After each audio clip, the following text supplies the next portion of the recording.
Hello everyone, स्वागत है आप सबका learning with Gautam YouTube channel में। तो आज के इस वीडियो में हम करने वाले हैं क्लास 12th म्यूजिक के यानी कि संगीत के most important subjective question answer को, यानी कि म्यूजिक के मोस्ट इंपॉर्टेंट लघु उत्तरीय प्रश्न उत्तर को आज के इस वीडियो में करने वाले हैं। वीडियो आप लोगों के लिए काफ़ी ज़्यादा महत्वपूर्ण रहने वाला है, तो वीडियो को आप लोग अच्छे से ध्यानपूर्वक और लास्ट तक जरूर देखिएगा। तो चलिए शुरू कर लेते हैं फर्स्ट क्वेश्चन से। और पहला क्वेश्चन है हमारा लय के प्रकार। लय कितने प्रकार के होते हैं? तो याद रखना है लय के 3 प्रकार होते हैं। कौन कौन सी? तो विलंबित लय जिसमें कि धीमी गति का प्रयोग किया जाता है, मध्य लय जो कि सामान्य गति का प्रयोग किया जाता है, और तीसरा होता है हमारा द्रुत लय जिसमें कि तेज गति का प्रयोग किया जाता है। आपसे ऑब्जेक्टिव में भी पूछा जा सकता है कि लय कितने प्रकार की होती है, तो याद रखिएगा लय 3 प्रकार की होती है। आपसे ऑब्जेक्टिव में पूछा जा सकता है कि विलंबित लय में किस तरह की गति होती है, धीमी, समान या तेज, तो याद रखिएगा धीमी, मध्य में समान और द्रुत में तेज गति। और ये सेम क्वेश्चन आपसे लघु उत्तरीय में पूछा जाएगा कि लय के प्रकार कितने हैं, नाम बताइए। तो इस तरह से आपको लिखना है विलंबित, मध्य और द्रुत लय। विलंबित में धीमी गति, मध्य में सामान्य गति और द्रुत में तेज गति। इस तरह से आपको याद रखना है, समझ गए। अगला क्वेश्चन है हमारा संगीत के मुख्य प्रकार कौन कौन हैं? तो संगीत के मुख्य 3 प्रकार होते हैं, शास्त्रीय संगीत, उपशास्त्रीय संगीत और लोक संगीत। तीनों को अच्छे से याद रखिएगा। ऑब्जेक्टिव में भी आपसे पूछा जा सकता है संगीत के मुख्य प्रकार कितने होते हैं, तो याद रखिएगा संगीत के मुख्य रूप से 3 प्रकार होते हैं, शास्त्रीय संगीत, उपशास्त्रीय संगीत और लोक संगीत। अगला क्वेश्चन है हमारा सप्तक के प्रकार बताइए। तो सबसे पहले तो आपको ऑब्जेक्टिव क्वेश्चन के लिए याद रखना है कि सप्तक के 3 प्रकार होते हैं और सप्तक में जो है 7 स्वर होते हैं। इस 2 को याद ही रखना है कि सप्तक के प्रकार 3, सप्तक में स्वर 7, क्योंकि इस 2 में से एक क्वेश्चन आपके ऑब्जेक्टिव में फिक्स है कि रहेगा ही। तो याद रखिएगा सप्तक में 3 प्रकार होते हैं। कौन कौन से होते हैं? तो मध्य सप्तक, यह सामान्य ध्वनि का स्तर इसमें होता है।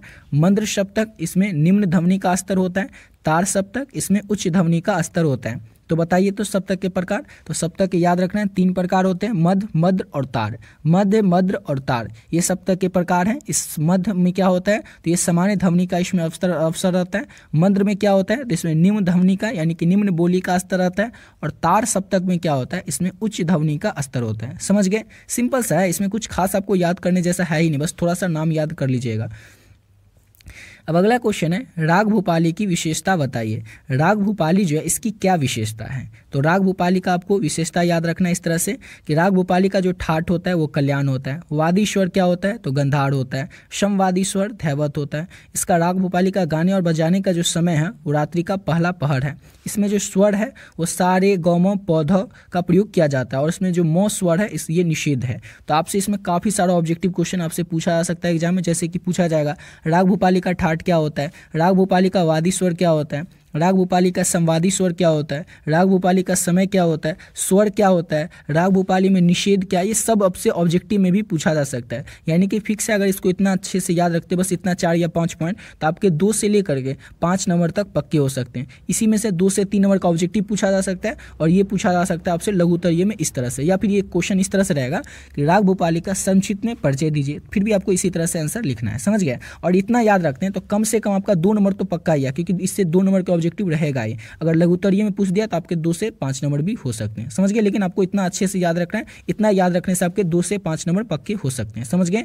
चलिए अब अगला क्वेश्चन करते हैं। और अगला क्वेश्चन करने से पहले बताना चाहेंगे, अभी तक अगर आप लोग म्यूजिक का जो इंपॉर्टेंट गेस क्वेश्चन का PDF है, नोट्स है, नहीं लिए तो किस तरह से ले सकते हैं। ऑलरेडी सभी बच्चे जो हैं, बहुत सारे बच्चे ले ही चुके हैं ये नोट्स। तो जो भी बच्चे बचे हुए हैं अभी तक नहीं लिए उनको बता देते हैं कि कैसे आप लोग ले सकते हैं। जो लोग पहले से ले लिए वो वीडियो को थोड़ा स्किप करके अगले क्वेश्चन से आप लोग देख लीजिएगा। तो जो लोग अभी तक नहीं लिए उनको बता दें कि इसमें आपको मिलेगा म्यूजिक का important objective question, subjective question और साथ ही साथ PY की।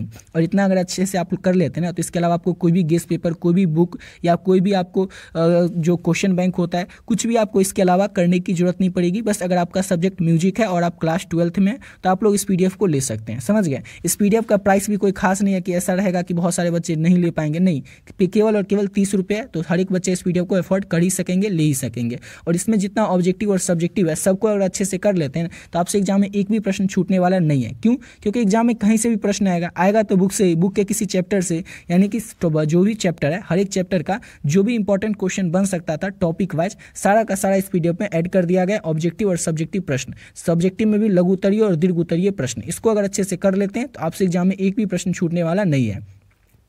ये नंबर है 7903820891। इस नंबर पे आप लोग फोन पे, गूगल पे, पेटीएम किसी माध्यम से आपको क्या करना है, 30 रुपये पे कर देना। और जैसे आप पे कीजिएगा इसका स्क्रीनशॉट ले करके इसी नंबर से जो व्हाट्सएप है, इस व्हाट्सएप पे आपको स्क्रीनशॉट को भेज देना है जो आप पे कीजिएगा। और बस एक छोटा सा मैसेज कर देना म्यूजिक, जिससे कि ये पता चल जाए आपको म्यूजिक का पीडीएफ चाहिए। जैसे आप पे करके स्क्रीनशॉट भेजोगे, सब्जेक्ट का नाम बताओगे, आपको जो पीडीएफ है तुरंत मिल जाएगा। समझ गए। और जितना आपको क्लास करवा रहे हैं, ये सारा क्लास अगर आप लोग अच्छे से देख लेते हैं, इसमें जो क्वेश्चन है ऑब्जेक्टिव और सब्जेक्टिव, इसको अच्छे से कर लेते हैं, तो यकीन मानिए मेरा, इसमें से इसके बाहर से एक भी क्वेश्चन इसके बाहर से रहेगा ही नहीं। बस जितना क्लास करवा रहे हैं इसको देखते रहिए, इसमें जो ऑब्जेक्टिव सब्जेक्टिव क्वेश्चन है इसको बस अच्छे से कर लीजिए, बस उसके बाद आपको और कुछ करने की जरूरत ही नहीं है। तो जो भी बच्चे बचे हुए हैं अभी तक इस पीडीएफ को नहीं लिए, इसको आप लोग जरूर ले लीजिएगा। चलिए आते हैं अपने अगले क्वेश्चन पे। और अगला क्वेश्चन है, राग यमन की क्या विशेषताएं हैं। अब राग यमन का विशेषता बताना है।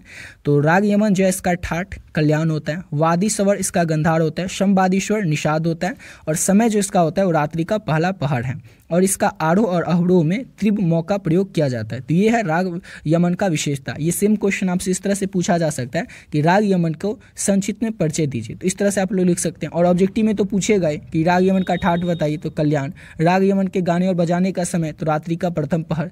राग यमन में किस आरोह और अवरोह का त्रिभ में प्रयोग किया जाता है, तो मौ का प्रयोग किया जाता है। तो इस तरह से आप लोग इसको अच्छे से याद कीजिएगा। समझ गए। अगला क्वेश्चन है राग भैरव की विशेषता। अब राग भैरव की क्या क्या विशेषता है। तो राग भैरव का जो ठाठ है वो भैरव ही होता है, भैरव से याद रखना है, भैरव का ठाठ भैरव ही होगा।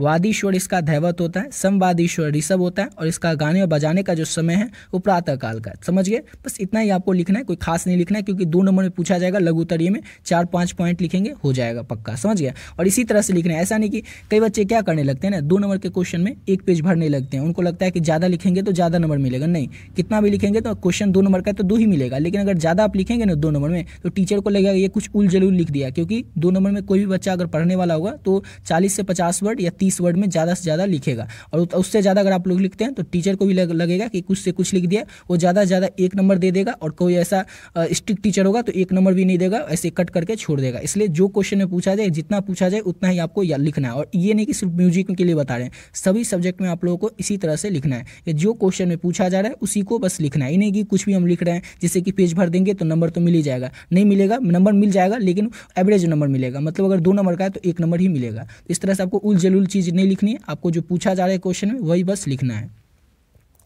अब अगला क्वेश्चन है हमारा, राग की जातियाँ कितनी होती हैं। तो राग की 3 जातियाँ होती हैं। कौन कौन जाति होती हैं। तो औंढव राग, साण्डव राग और संपूर्ण राग। औंढव राग में 5 स्वर लगते हैं, साण्डव में 6 और संपूर्ण में 7 स्वर लगते हैं। ये आपसे ऑब्जेक्टिव में भी पूछा जा सकता है, तो याद रखिएगा। राग की जातियाँ 3 होती हैं, आपसे पूछा जाएगा औंढव राग में कितने स्वर लगते हैं, साण्डव राग में कितने स्वर लगते हैं, संपूर्ण राग में कितने स्वर लगते हैं। तो सबको अच्छे से याद रखिएगा। ऑब्जेक्टिव के लिए भी काफ़ी ज़्यादा महत्वपूर्ण प्रश्न है ये, और सब्जेक्टिव के लिए तो है ही। अगला क्वेश्चन है, विभिन्न ठाठों के नाम बताइए। तो बिलावल ठाठ, खमाज ठाठ, असावरी ठाठ, कल्याण ठाठ, भैरव ठाठ, भैरवी ठाठ, तोड़ी ठाठ, मारवा ठाठ, पूर्वी ठाठ और कॉफी ठाठ। तो ये जो है विभिन्न ठाठों के नाम है, सबको अच्छे से याद रखेगा, और सबके बारे में भी आपको पता होना चाहिए। ऊपर जो आपको पीडीएफ बताएं उसमें आपको सबके बारे में डिटेल में आंसर देखने को मिल ही जाएगा। तो इसको अगर अच्छे से कर लेते हैं, जो आपको नोट्स दे रहे हैं, तो आपसे एग्जाम में इसके बाहर से एक भी प्रश्न देखने को नहीं मिलेगा। और जितना क्लास करवा रहे हैं ना, रोज क्लास होता है म्यूजिक का, शायद ही कभी नहीं हो कोई काम हो जाता है तो, नहीं तो म्यूजिक का क्लास होता ही है। तो आप लोग रोज क्लास भी अटेंड किया कीजिए। उसके बाद जो आपको नोट्स मिल रहा है ऑब्जेक्टिव और सब्जेक्टिव का, उसको बस अच्छे से रिवीजन कर लीजिए। आपसे एग्जाम में एक भी प्रश्न नहीं छूटेगा। म्यूजिक में आपके जितने नंबर के एग्जाम होंगे आपके, क्योंकि अलग अलग बोर्ड में अलग अलग नंबर के एग्जाम होते हैं, सारा का सारा आपका नंबर आ जाएगा इसी पीडीएफ से। समझ गए। जैसे कि बिहार बोर्ड में क्या होता है, तो 70 नंबर का थ्योरी होता है और प्रैक्टिकल होता है अलग से 30 नंबर का। फिर यूपी बोर्ड में थोड़ा चेंज हो जाता है, एमपी बोर्ड में चेंज हो जाता है, इसलिए अलग अलग बोर्ड में अलग अलग मार्क्स का एग्जाम होता है। इसलिए बताएं कि जितना भी नंबर का आपका एग्जाम होगा एक भी प्रश्न आपका छूटने वाला नहीं है। क्यों? क्योंकि सबका सिलेबस जो है ना, सभी बोर्ड का सिलेबस म्यूजिक का वो एक ही होता है, या आप किसी भी सब्जेक्ट का हिंदी और इंग्लिश को छोड़ करके सभी बोर्ड का सिलेबस एक ही होता है, बस क्वेश्चन पूछने का पैटर्न अलग होता है। जैसे कि अब झारखंड बोर्ड में क्या होता है, ऑब्जेक्टिव की संख्या कुछ कम होती है म्यूजिक में, लेकिन बिहार बोर्ड में क्या होता है, ऑब्जेक्टिव की संख्या ज़्यादा होती है।